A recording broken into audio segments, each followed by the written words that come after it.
welcome to another episode of Tuesday Talk.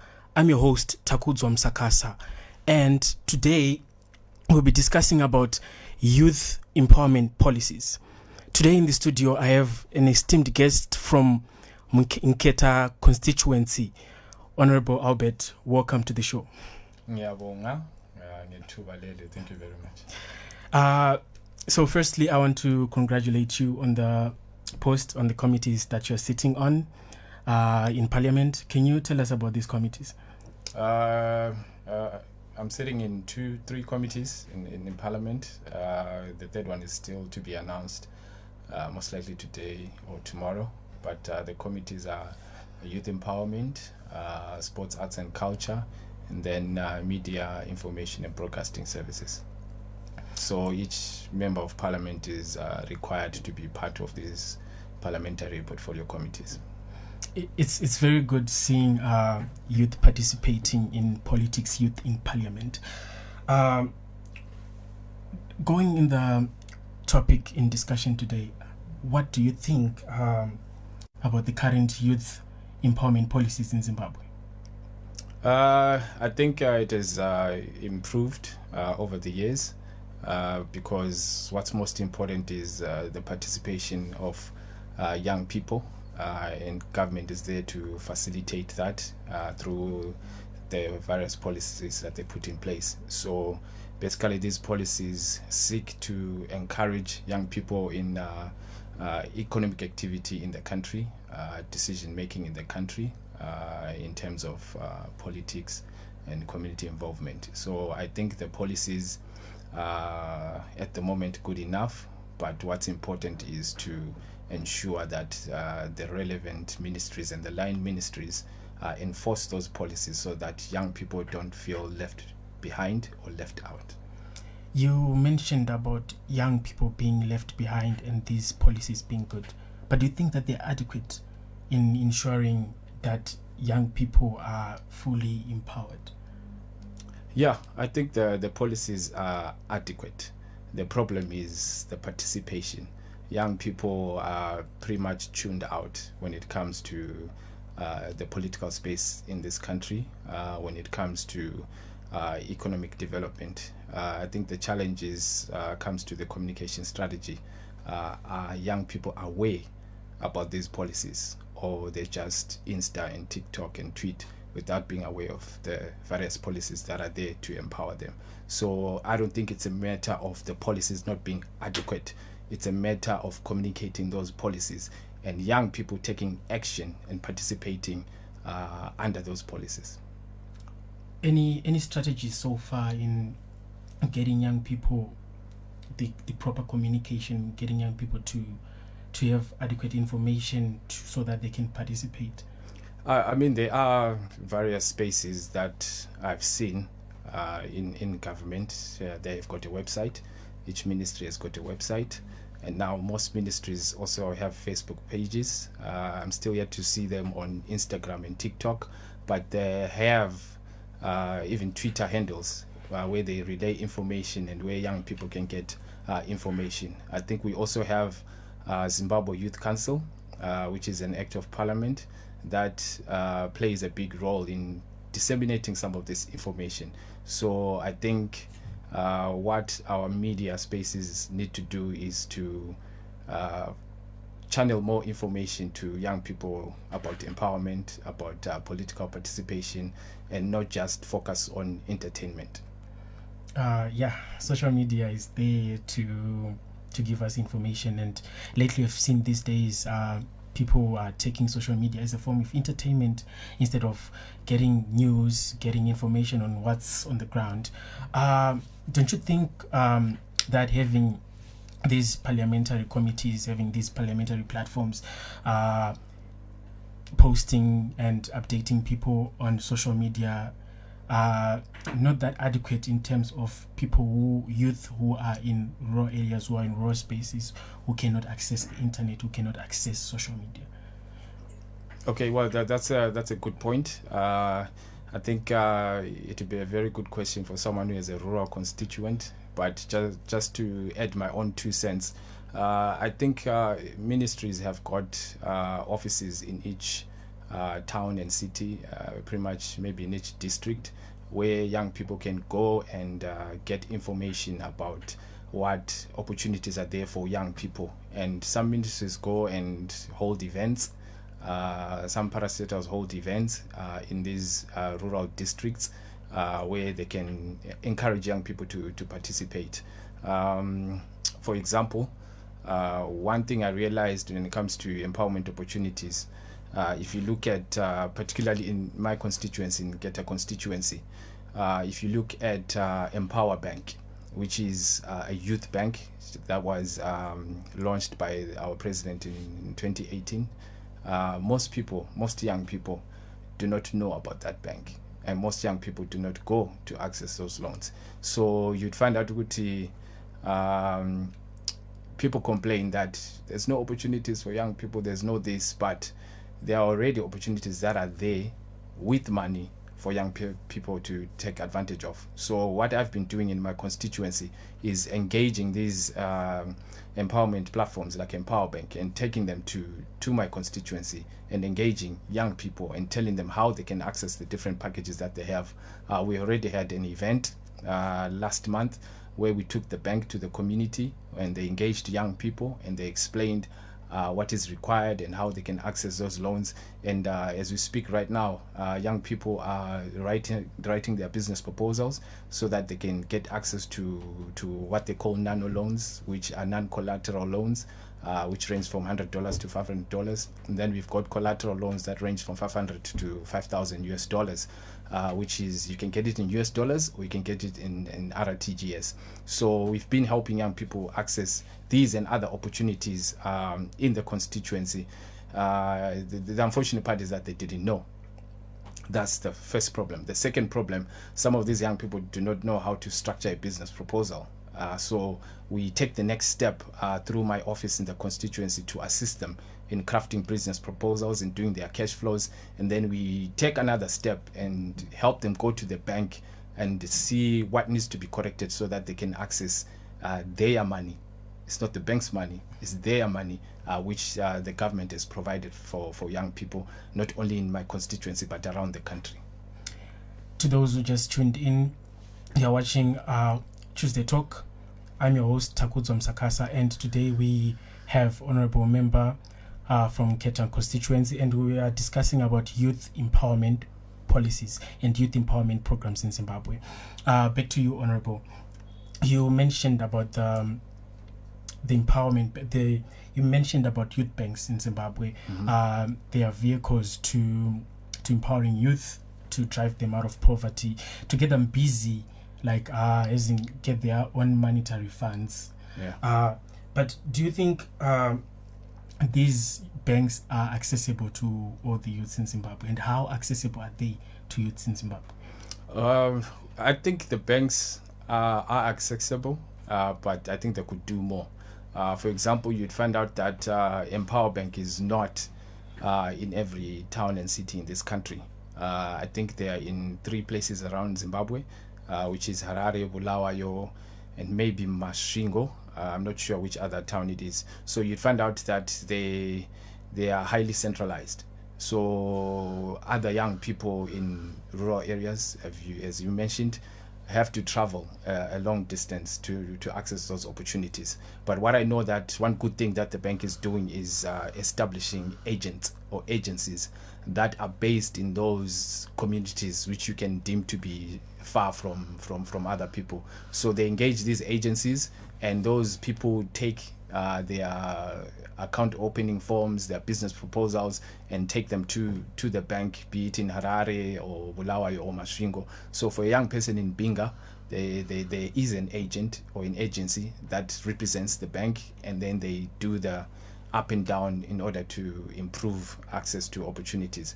But it is also our plea to the parent ministry that they capacitate the bank so that they open more branches and be able to bring opportunities to the list of these in this country. Are there any tangible projects that have come out of the Empowerment Bank in your constituency? In my constituency, Not that I know of. I know I've spoken to the bank, and they requested information on how many young people in my constituency have managed to access loans through the bank. So I think, to my understanding, maybe 5 to 10 young people have accessed those loans in the past year, 2023, which I think is a very low number, because growing up in Nketa, I know a lot of young people have got an entrepreneurship spirit, are business minded, and would like to access those opportunities. So I don't think it's the problem of the bank. I think the issue is communication of information to the young business people out there on how they can access those loans. So during my term, I look to improving those numbers. Instead of getting 5 people access loans in a whole year, we look at, why don't we go for 100? Why don't we go for 200 young people that get access to those opportunities? It becomes a domino effect. If a young person gets money to improve their business or grow their business, they can employ another young people, be it on a part-time basis or a full-time basis. So you see that it then opens up other opportunities for young people that are only looking for jobs. They don't want to start a business, but are saying, look, I want to be the runner, I want to be the cashier. So it opens up various opportunities. So we are looking to improve those numbers and ensure that more and more young people get access to business opportunities. In terms of spaces and facilities, do you think there are spaces and facilities that can be set aside for youth to do these projects, or the youth themselves, they have to look for these spaces so that when they get money from the bank, they, you know what I'm trying to say? Yeah. Are there spaces that are there that you as an MP and the government are looking into and making sure that these spaces are reserved only for youth who are doing these projects? At the moment, there are no spaces. Again, I'll speak for my constituency. At the moment, there are no spaces reserved for young people, but there are spaces that they can rent to do whatever business they want to do. One great idea that I've seen in other communities is what they call innovation hubs, whereby an organization or a company creates a space or an incubation hub where young people can get access to free operating space, free rentals, free internet, free communication, as a way of helping them build their business to a certain point. So that's one idea that I'll be looking to implement, whereby we can set up an innovation hub where creative, entrepreneur young people can get access to those space. And also there are young people that are interested in agricultural projects, so would look to engage be it city council or ministry of lands, whereby young people can get plots or portions of land where they can do horticulture, poultry and so forth. There's a shortage of land in Bulawayo, but we've got our neighboring provinces, which is Mat South and Mat North. It's a matter of engaging them and asking for some land whereby young people can even do bigger projects, be it cattle fattening, cattle ranching, livestock project, and get those spaces. So yes, we do not have such spaces, but we're looking to create those spaces. Even vocational training centers are also an important aspect of skills development, especially when we look at NDS 1 or Vision 2030. We need young people with skills. If you look at the current in the previous year, the pass rate for O levels, you find out that it's less than 40% pass their O levels. So where's the 60% going? That's where your vocational training centers come into play. Some can go there and get the necessary skills to jump into SMEs, to jump into industry, because as companies grow, they need skilled people. Not everybody can be a CEO or a director, but you need skilled tradesmen that can build those companies. So we are actually lobbying the Ministry of Youth to establish a vocational training center in my constituency, because if you look at Nketa, it's a fairly new location compared to other old suburbs like Ntumbane, Luveve, Mpopoma, Mzilikazi. You'd find out those locations have got vocational training centers, have got beautiful recreational centers. But if you look at our new locations, we do not have those things. So I've already written to the ministry and requested support and funding in establishing a vocational training center in my constituency, which is home to almost 90,000 people, and would need a vocational training center where young people can get those skills for the betterment of the future. Okay, you've mentioned most. My follow-up question. You've mentioned most of the things pertaining to youth empowerment, youth development in vocational centers. I wanted to ask you about the other aspirations that you have, that you didn't mention, the likes of the Empowerment Bank, the likes of vocational centers. Are there any other aspirations that you have for the youth in Zimbabwe, not only in your constituency, but the youth in Zimbabwe as a whole, not forgetting those in marginalized communities? Okay. Well, my desire, of course, is to see every young people empowered, because we are the future, and if we do not get the necessary empowerment, be it through financing, be it through training, then we have a problem for the future. So I desire that every district, every constituency in the country which houses young people should get the necessary engagement, the necessary tooling, the necessary funding to ensure that young people get empowered. Another good example is sports. Sports is a big part of young people, and sport is now a $1 billion industry. But if you look at the state of recreational facilities, not only in Nketa but across the country, a lot needs to be done. If we want our young people to compete at the highest stage, then we need to establish grassroots recreational facilities that are state of the art, that of good quality, so that we can be able to compete at the highest stage in the world. If you look at the marvelous Nakambas, if you look at the Kama billiards, they grew up playing soccer in the high density suburbs of this country.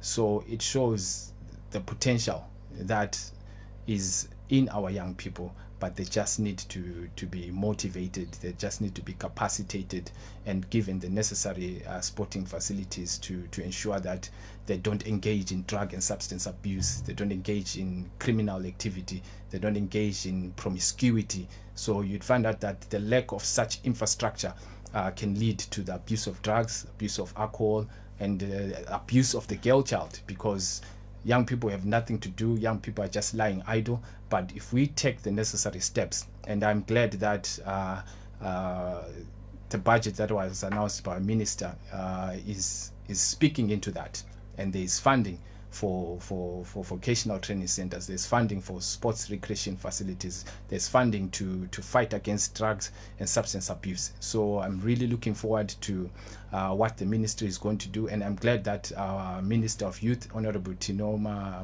Machakaira, is passionate, is geared up for the task to ensure that empowerment reaches the grassroots of this country, and I'm really sure that he's capable of doing that.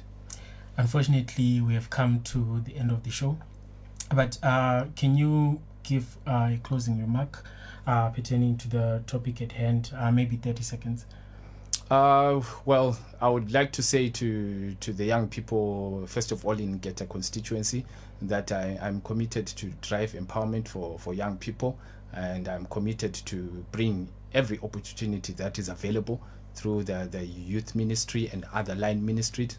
And I would like to encourage the young people of Zimbabwe that go online, go to your youth centers, go to Zimbabwe Youth Council and see what opportunities are there, because the government of this country has availed opportunities, but my thinking is you are engrossed a lot in entertainment, you are engrossed a lot in twerking, you are engrossed a lot in vuzu parties, and you miss out on a lot of opportunities that the government has provided through our President Idi Mnangagwa. So I encourage young people to take up those spaces, go visit these empowerment institutions like Empower Bank, Women's Bank, go visit Zimbabwe Youth Council, and you see that opportunities for empowerment are there in this country. You just have not taken advantage of them. Well, we have it.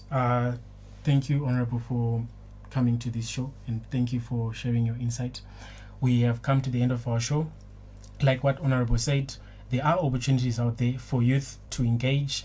There's the Youth Bank, there are vocational training centers. Stop using social media just for entertainment, because there are many platforms that can assist you. I'm Takuzo Msagasa, your host. See you next time.